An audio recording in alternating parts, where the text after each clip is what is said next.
പ്രിയപ്പെട്ട സുഹൃത്തുക്കളെ, അഹ്റാസ് ഡിസൈൻ്റെ പുതിയൊരു വീഡിയോയിലേക്ക് ഏവർക്കും സ്വാഗതം. ഇന്നത്തെ വീഡിയോ PLP ഫയലുകളെ കുറിച്ചാണ്. നമ്മൾ പിക്സൽ ലാബിൽ ചെയ്യുന്ന പോസ്റ്ററുകൾ നമുക്ക് വീണ്ടും റീഎഡിറ്റൊക്കെ ചെയ്യാൻ വേണ്ടിയിട്ട് നമ്മൾ എടുത്തു വെക്കും. അങ്ങനെ ഫയലായിട്ട് സേവ് ചെയ്ത് വെക്കുന്നതിനെയാണ് PLP ഫയൽ എന്ന് പറയുന്നത്.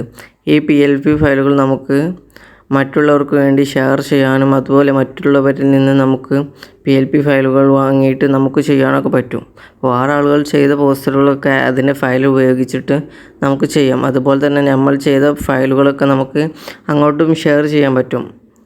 അത്തരത്തിലുള്ള പിക്സൽ ലാബിൽ നമ്മൾ ചെയ്ത പോസ്റ്ററുകളുടെ ഫയലുകളുടെ പേരാണ് PLP എന്ന് പറയുന്നത്. അപ്പം ഈ PLP ഫയലുകൾ എങ്ങനെ സേവ് ചെയ്യാം, അതുപോലെ അതെങ്ങനെ ഷെയർ ചെയ്യാം, അതുപോലെ തന്നെ മറ്റുള്ളവരിൽ നിന്ന് നമുക്ക് എങ്ങനെ നമ്മുടെ പിക്സൽ ലാബിലേക്ക് ആ ഫയലുകൾ ആഡ് ചെയ്യാം എന്നതിനെ കുറിച്ചാണ്. അപ്പോൾ എല്ലാവർക്കും വീഡിയോയിലേക്ക് സ്വാഗതം. ആദ്യം നമ്മൾ ചെയ്തു വെച്ച പോസ്റ്റർ എങ്ങനെ സേവ് ചെയ്യാം, PLP ഫയലായിട്ട് സേവ് ചെയ്യാമെന്ന് നോക്കാം. നമ്മളിവിടെ സേവ് ഐക്കണിൽ ക്ലിക്ക് ചെയ്യുക. സേവ് ആസ് എ പ്രൊജക്റ്റ് എന്ന് കാണാം, അവിടെ ക്ലിക്ക് ചെയ്യുക. അപ്പോൾ പ്രൊജക്റ്റ് നെയിം എന്ന് കാണും. അപ്പോൾ ഞാൻ അവിടെ ഇതിൻ്റെ പേര് ടൈപ്പ് ചെയ്ത് കൊടുക്കുകയാണ്. പ്രോഗ്രസ് എന്ന് ടൈപ്പ് ചെയ്ത് കൊടുക്കുകയാണ്.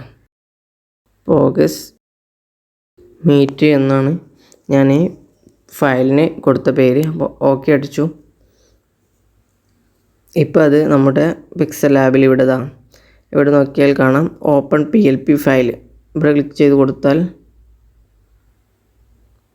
നമുക്ക് കാണാം നമ്മൾ ചെയ്തു വെച്ച ഫയൽ ഇവിടെയുണ്ട്. ഇത് നമുക്ക് എങ്ങനെ ഷെയർ ചെയ്യാമെന്ന് നോക്കാം. അത് നമ്മളിവിടെ ഷെയർ ഐക്കൺ ഉണ്ടല്ലോ, അതിന്മേൽ ക്ലിക്ക് ചെയ്ത് കൊടുക്കുക. അങ്ങനെ ക്ലിക്ക് ചെയ്യുമ്പോൾ ഇത് സേവ് ആയി എന്ന് കാണാം. അപ്പോൾ ഇത് നമ്മുടെ ഗാലറിയിൽ എത്തിയിട്ടുണ്ട്. ഇനി നമുക്കതെങ്ങനെ മറ്റുള്ളവർക്ക് ഷെയർ ചെയ്യാമെന്ന് നോക്കാം. ഇവിടെ ഇൻറ്റേർണൽ സ്റ്റോറേജിൽ പിക്സൽ ലാബിൻ്റെ ഫയലുണ്ട്.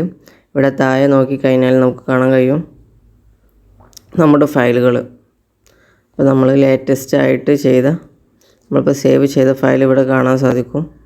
നമുക്ക് നോക്കാം. ഇതവിടെ പ്രോഗ്രസ് മീറ്റ് PLP എന്ന് കാണാം. അതാണ് നമ്മുടെ ഫയൽ. ഇത് നമുക്ക് എങ്ങനെ ഷെയർ ചെയ്യാൻ നോക്കാം. നമ്മളിതുമേ ക്ലിക്ക് ചെയ്തതിന് ശേഷം ഷെയർ ഐക്കണിൽ ക്ലിക്ക് ചെയ്യുക. നമുക്കത് ആവശ്യക്കാരിലേക്ക് ഷെയർ ചെയ്യാൻ കഴിയും. ടെലഗ്രാമിലും വാട്സാപ്പിലും ഒക്കെ നമുക്കിത് ഷെയർ ചെയ്യാൻ സാധിക്കും. ഞാനിപ്പോൾ ഇത് വാട്സാപ്പ് ഷെയർ ചെയ്യുകയാണ്. ഇനി നമുക്ക് എങ്ങനെ PLP ഫയലുകൾ നമ്മുടെ പിക്സൽ ലാബിലേക്ക് ആഡ് ചെയ്യാം എന്ന് നോക്കാം. അതിനിവിടെ ഈ 3 ഡോട്ടുകൾ ക്ലിക്ക് ചെയ്യുക. ഓപ്പൺ PLP ഫയൽ നിൽക്കുക. എന്നിട്ട് ഇവിടെ PLP എന്നുള്ളത് കണ്ടില്ലേ, അവിടെ ക്ലിക്ക് ചെയ്ത് കൊടുക്കുക. എന്നിട്ട് നമ്മുടെ PLP ഉള്ള ഫയലിൽ പോയിട്ട് നമ്മൾ എടുക്കുക.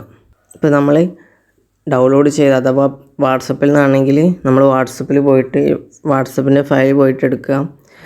അല്ലെങ്കിൽ നമ്മളിപ്പോൾ ടെലഗ്രാമിൽ നിന്നാണ് ഡൗൺലോഡ് ചെയ്തെങ്കിൽ ടെലഗ്രാമിൻ്റെ ഫയൽ പോയിട്ട് എടുക്കുക. നമ്മളിപ്പോൾ പിക്സൽ ലാബിൻ്റെ ഫയലിൽ നിന്നാണ് എടുക്കുന്നത്. ഇപ്പോൾ ഞാനിവിടെ പിക്സൽ ലാബിൻ്റെ ഫയൽ ഓപ്പൺ ചെയ്യുകയാണ്. ഇവിടെ ഇപ്പോൾ ഞാൻ ചെയ്തു വെച്ച കുറേ പോസ്റ്റർ കാണാം. ഇവിടെ നിന്ന് നമുക്ക് ആവശ്യമായിട്ടുള്ള പോസ്റ്റർ എടുക്കാൻ സാധിക്കും. ഞാനിപ്പോൾ ഒരു പോസ്റ്റർ എടുക്കുകയാണ്. ഞാൻ റിസൾട്ട് 73 എന്ന പോസ്റ്റർ എടുക്കാൻ പോകുന്നത് കാണാൻ സാധിക്കും. അത് നമ്മൾ ചെയ്ത് കൊടുത്തിട്ടുണ്ട്. ഇവിടെ ഓപ്പൺ ഓൺലി എന്ന് കാണാം, അതേപോലെ ഓപ്പൺ ആൻഡ് ആഡ് എന്ന് കാണാം. ഓപ്പൺ ഓൺലി എന്ന് ക്ലിക്ക് ചെയ്താൽ നമുക്കത് തുറന്നു വരും. പക്ഷേ ഇതിൽ നമ്മുടെ പിക്സൽ ലാബിൽ സേവ് ആവില്ല. പക്ഷേ ഓപ്പൺ ആൻഡ് ആഡ് എന്ന് ക്ലിക്ക് ചെയ്താൽ നമ്മുടെ പിക്സൽ ലാബിൽ അത് ആഡ് ആവുന്നതാണ്. ഇപ്പോൾ നമുക്ക് കാണാൻ കഴിയും മുമ്പ് ചെയ്തു വെച്ചൊരു പോസ്റ്ററാണ്. എങ്ങനെ ആഡ് ചെയ്യാമെന്നത് കാണിക്കാൻ വേണ്ടി കാണിച്ചു വന്നതാണ്.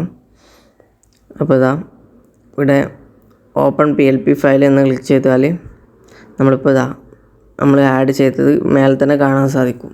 ഇതുപോലെ മറ്റുള്ളവരിൽ നിന്ന് മറ്റുള്ളവർ ഷെയർ ചെയ്തത് നമ്മൾ ഡൗൺലോഡ് ചെയ്തതിന് ശേഷം ഇവിടെ ക്ലിക്ക് ചെയ്തിട്ട് നമ്മുടെ ഫയലിൽ പോയിട്ട് നമുക്കത് പിക്സൽ ലാബിലേക്ക് ഇമ്പോർട്ട് ചെയ്യാൻ കഴിയും. അതുപോലെ തന്നെ നമ്മൾ ചെയ്തത് ഈ ഷെയർ ഐക്കണിൽ ക്ലിക്ക് ചെയ്തതിന് ശേഷം നമ്മുടെ ഫയലിൽ പോയിട്ട് അത് മറ്റുള്ളവരിലേക്ക് ഷെയർ ചെയ്യാനും വളരെ സിമ്പിളാണ്. എല്ലാം ഇതിൽ എഡിറ്റ് ചെയ്യാൻ സാധിക്കുന്നതാണ്. അപ്പം അടുത്തൊരു വീഡിയോയുമായിട്ട് വീണ്ടും കാണാം.